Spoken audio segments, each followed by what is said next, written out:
this is Pooja and welcome to Food Without Borders. Today I have a dish all the way from Philippines and it's very popular and also known as the national dish of Philippines, and it's chicken adobo. It's a really acquired taste, it's salty, it's vinegary, it's garlicky, oh my gosh. It hits all the notes that I personally love. So let's get started with the ingredients. So folks, the first ingredient that you would need is your choice of meat. I have some chicken thighs here that is bone-in and has its skin on. I prefer chicken thighs over chicken breasts because they tend to retain moisture during the process of slow cooking. And then I have some onion that I have diced.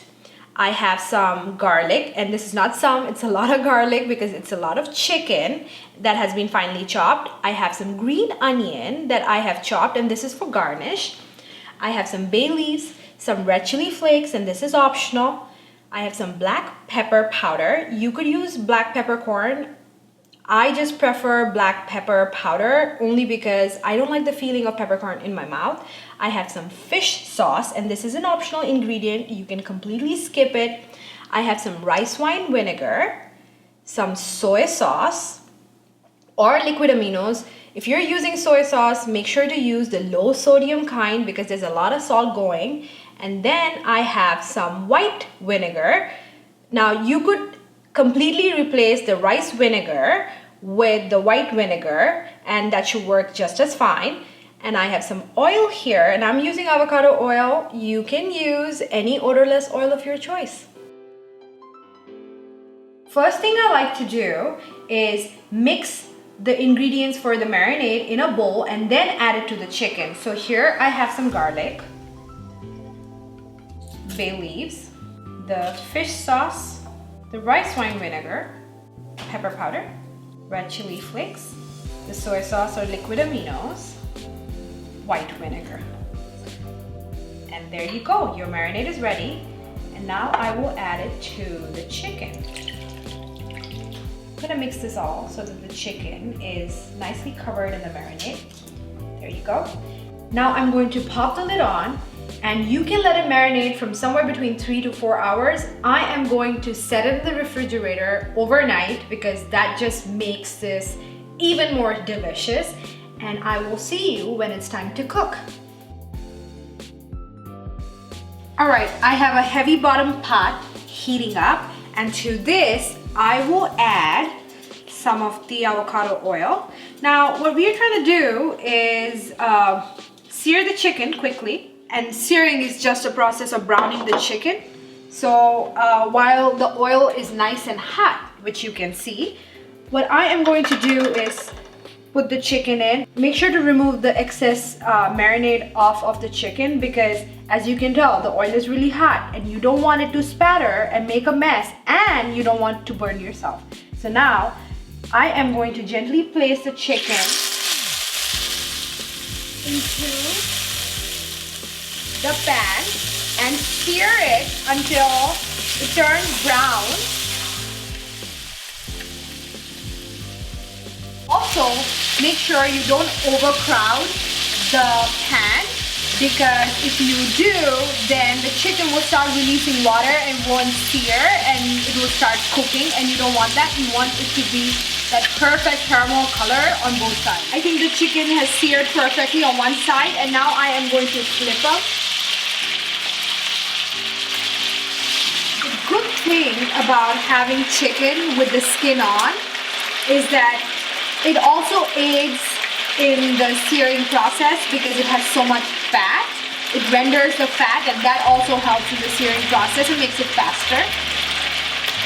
I will let them sear on the other side for the same amount of time. Now the chicken has seared on both sides. I will transfer them onto a plate. I've turned the flame to a 7, and to the leftover oil I am going to add the bay leaf and the onions that I had sliced. And I'm going to saute them until they turn translucent. The onions are exactly where I want them to be. Now, onto this bed of onions, I am going to add the chicken back. Just lay them nicely onto this. All right, I'm also going to lower the flame to a medium low, which is about a 4. Add the marinade. I usually don't have to add any water to this because the chicken thighs render a lot of water, but if you do have to add some water, add like 1/4 cup of water if you need to. I am not going to. I am going to eyeball it and see how this goes and then maybe add water later. All right, I am going to let this cook for an hour on low.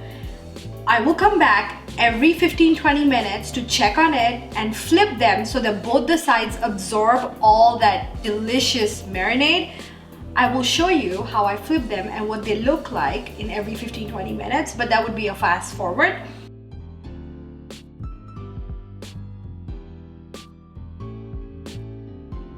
So folks, the chicken is fork tender. It took about 50 minutes. And now I am going to remove the lid and let the gravy reduce to the consistency of my liking. Since I'm eating it with rice, I will leave a little bit of the liquid in. So this should take about 10 minutes and then I will show you what it looks like. This is done and this is exactly the consistency that I would like to have today.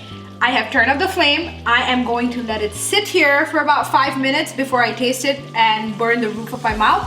I will see you shortly. All right, before I start drooling all over myself, I am going to garnish this with some green onion or spring onion. I just finely chop them. Get myself a little piece here. Oh, it smells so good.